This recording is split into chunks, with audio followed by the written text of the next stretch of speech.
faisait une scène de baston, une grosse scène de baston, machin, avec un flingue et tout.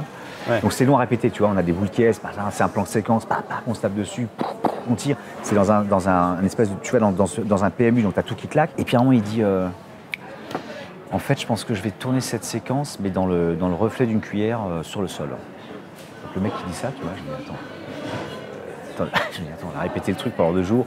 Je pensais qu'il allait faire un découpage traditionnel et tout. Et en fait, je me suis dit, putain, je sais pas, ça m'a... C'était pas gratuit, hein, c'était pas de l'esbrouf, au contraire, c'était une sorte de fulgurance. Ça t'a fait peur? Ah non, je me suis dit, génial. Des propositions comme ça, c'est tellement rare.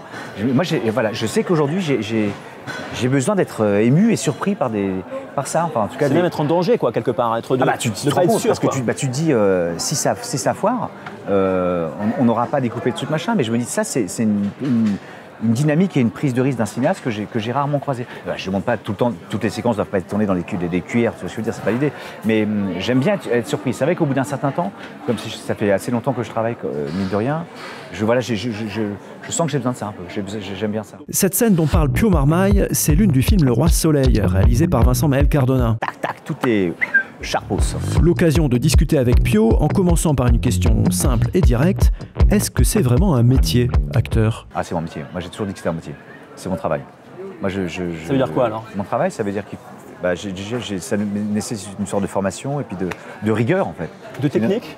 Ah bah oui, quand même, il y a une grosse forme de technique. Je pense à L'attachement, par exemple, le film que j'ai fait où je perds mon enfant, ma femme, il est 8h du mat, tu ouvres la porte et il faut que tu joues, ta femme elle est décédée, enfin, de manière évidemment empirique, quoi, tu vois, par convention, quoi, qu'elle est décédée dans la nuit. Je veux dire, c'est mon travail, c'est quelque chose techniquement que je maîtrise plus ou moins, en tout cas que j'arrive, je sais vers quoi je me dirige, mais pour ça il faut il y a une forme de technique, c'est pas une chose qui se... En fait, je crois pas du tout à l'espèce de divinité, là, de truc qui fait « Ah bah tiens, lui ou elle, ça va devenir... » C'est simplement parce qu'il a une belle gueule, je sais pas quoi, que ça va fonctionner. Il y a des enfants qui arrivent à jouer. Les enfants, c'est pas leur métier. Il y a des enfants de 6 ans qu'on voit au cinéma et... Bien sûr, mais passer 10 ans, enfin passer 15 ans, tu n'es plus un enfant, donc il faut... Parce que tu as conscience de toi? Ouais, alors j'ai pas beaucoup croisé, j'ai jamais croisé d'enfants qui travaillent. Des fois, quand je vois des films, enfin, des making-of de films avec des enfants en Amérique, par exemple, j'ai toujours l'impression que c'est quasiment plus des adultes. Ouais. À des moments, tu vois, je suis d'ailleurs très surpris, pas dans le mauvais sens, hein, mais je me dis, ils ont une réflexion, déjà une espèce de distance par rapport à ce qu'ils fabriquent.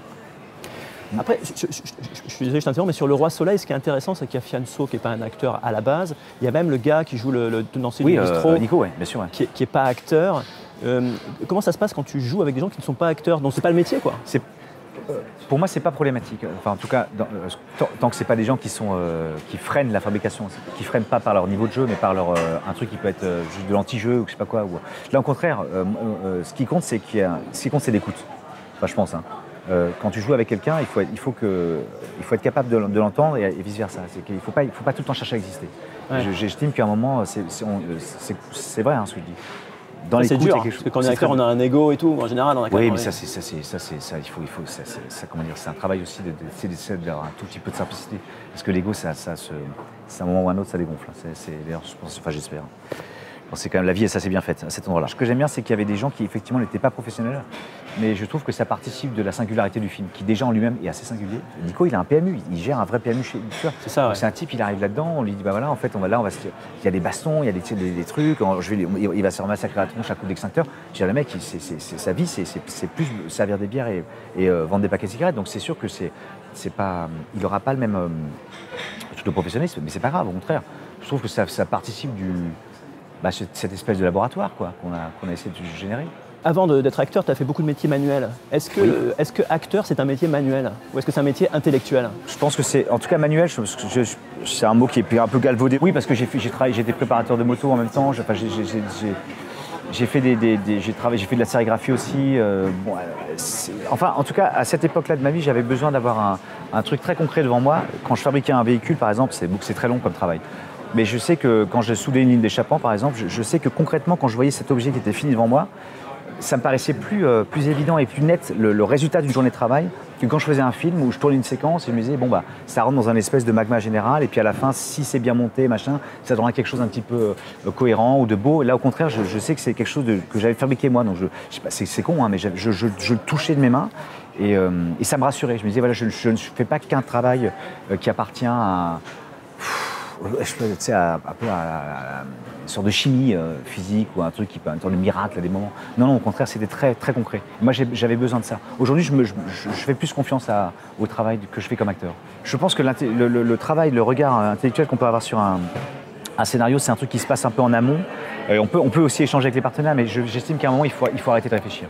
C'est quelque chose qui doit surgir, et je crois beaucoup en fait à la préparation. Je crois beaucoup en fait à l'apprentissage du texte en amont. Moi, je prends à peu près un mois d'avance parce que j'ai besoin d'oublier un peu ce que je fabrique, enfin ce que je vais jouer. Et après, j'ai un truc qui ressort comme ça. Après, je rebosse, mais j'ai besoin, ça me rassure en fait. Je suis un acteur qui a besoin d'être vraiment extrêmement cadré. J'ai besoin d'avoir le texte en tête très longtemps à l'avance. J'ai besoin d'avoir le fil rouge à peu près de la pensée dans ma tête pour qu'en fait je dorme dessus et que en fait mon cerveau, si tant est qu'il m'en reste encore un peu, travaille de lui-même. C'est comme ça que je bosse. Est-ce que tu penses quand tu joues? Si je commence à penser, je sais. Non, j'ai la chance de réussir à pas trop réfléchir. C'est vraiment des rares métiers au monde où on dit arrête de réfléchir. En général, on dira toujours d'intellectualiser le truc et d'être le plus focus et sharp et efficace. Moi, j'aime bien j'ai cette capacité-là parfois à oublier ce qui se passe. Et c'est vraiment même quand je suis un peu anxieux, où je me dis je vais intellectualiser quelque chose, je réfléchis à ce qui se passe, je ne sais pas ce qui se passe. Enfin, parfois ça fonctionne. Aussi avec l'âge, à moins les expériences acquises, je pense jamais à des trucs que j'ai vécu quand j'ai besoin de me convoquer des trucs d'émotion. C'est pas ça, je joue toujours ce qui est écrit. Mais je sais qu'il y a un truc, il y a une sorte de mémoire dans mon corps, dans ce que j'ai vécu, qui ressurgit beaucoup plus simplement, je dirais. Et d'une manière plus évidente que quand j'ai commencé à faire des films. Je me fais plus confiance en tout cas. Est-ce qu'aujourd'hui, toi, il y a un truc dans le jeu dont tu te sens incapable de faire? Ou est-ce que tout est possible? Tout est possible. J'ai l'impression d'être. On serait dans un truc de Formule 1. Ouais, tout est possible. Je sens que le Nürburgring, c'est pour moi. Non. Peut-être. Moi, j'ai plus d'angoisse avec le chant, par exemple. Chanter, c'est quelque chose qui me. Je suis très admiratif des actrices ou des acteurs qui arrivent à chanter comme ça de manière un peu. Même si c'est faux, je m'en fous de la justesse, quoi. Mais parce que je trouve que c'est vraiment. Non pas que j'ai pas peur de livrer quelque chose de ce que je peux être, mais j'ai l'impression que chanter, moi, c'est quelque chose où vraiment il n'y a pas trop de planque possible. Ouais. C'est ça, c'est là, c'est assumé ou c'est vraiment pathétique. Et je trouve que moi, c'est quelque chose qui pour l'instant me fait un peu peur. Est-ce que tu n'as jamais voulu, toi, réaliser un film? Si. Sauf erreur de ma part, tu n'en as pas réalisé. Hein. Non, j'ai fait des spectacles comme metteur en scène, mais en tout cas, j'y pense. Ouais. En tout cas, j'aimerais bien réaliser un film d'horreur, enfin un film de genre. Ouais, ouais. On parlait d'Ari Aster, mais c'est bon, évidemment, c'est pas du tout l'idée.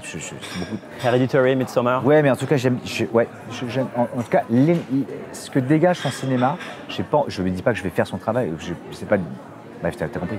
Mais j'aime bien l'idée de fabriquer quelque chose d'un peu enfin, dans son cinéma, il y a quelque chose, je ne sais pas trop à quoi je m'attends. Et donc, ça me met dans une position un peu flottante comme ça, et en même temps, je suis attiré par ça. Ouais. Quelque chose qui m'attire dans son cinéma, et je me dis, moi, je sais que dans ce que j'aimerais raconter, j'aime bien quelque chose où il y a quelque chose un peu qui va coincer, quoi. Pourquoi l'horreur? Film d'horreur? Parce que j'ai tellement regardé des films d'horreur, de zombies et de... Ouais, j'aime bien les slashers, tout, quoi. J'aime bien quand ça découpe, quand ça tronçonne, quoi. Ça, je sais pas, c'est comme ça. Et je pense que j'ai dû lire une étude, ou peut-être que je suis en train de m'inventer le fait que j'ai lu une étude qui dit que les gens qui aiment bien les slashers sont les gens les plus sains. Mais enfin, j'aimerais bien que ce soit le cas. Donc Ari Aster... Non, mais j'aime bien son cinéma. Mais bon, mais j'aime bien... Enfin, c'est dans cette veine-là. Peut-être que j'y pense un peu. Mais j'y pense beaucoup, en fait. J'y pense beaucoup, c'est en train de s'écrire. Ok. Dans ma petite tête et sur des petits bouts de papier. Et tu jouerais dans tes films que tu réalises? Non, pas du tout. Cut, boum, je me filme moi-même, non, pas du tout. Non, je pense que c'est un travail très, très différent. Et ça demande, surtout le cinéma de genre et d'horreur où il y a vraiment un travail de mise en scène qui est nécessaire. Enfin, en tout cas, je sais qu'il y a des acteurs qui ont cette capacité-là. Moi, j'aimerais bien faire quand je fais un film que la réalisation.